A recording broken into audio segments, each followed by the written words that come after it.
Selamünaleyküm dostlar. Bugün sizinle yeni bir oyunumuz olan Dragon Simulator Evo oynuyoruz. Sizin için biraz bedava bir şey söyleyeyim. Bu oyunu ben biraz çok oynamışım ama biraz bilgileri kasmışım. Bu oyunda Niva da var. Bu oyunda Niva da var. İsterseniz Niva'nı da gösterelim. Ne deməli 3 tane maşını var. Bir tane, 2 tane sedan, bir tane de Niva. Göstereceğim. Birazdan oyunumuz açılsın. İsterseniz part 2'sini çəkərəm. İstəsəz part 2 həmin gün səhəri gələr. Devam. Girsə oyuna. Biraz gec yüklə. İstəsəz old vaxtı da işləyə bilərəm. Ən köhnə versiya zat.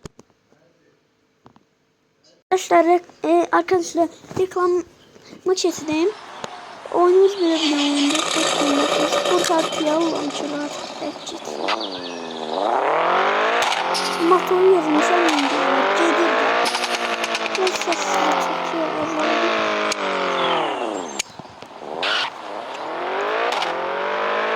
Gitti. Yalnız araç diyeceğim. Çünkü oyuncuları fazla zor kesin. Part 2'de biraz da uzat koyuyorum. Beni doldurup. Sonra mı? Dolduralım.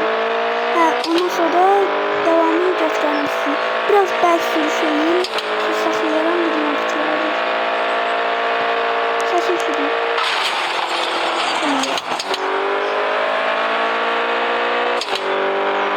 Elcan bir de öbür kanalım.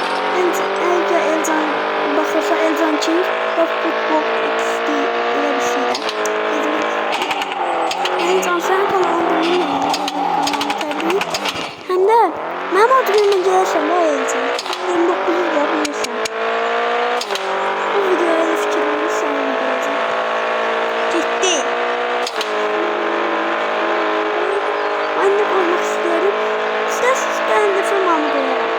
Hem arkadaşlar son videonun sonunda alındıran azıcık gençlerim bırak.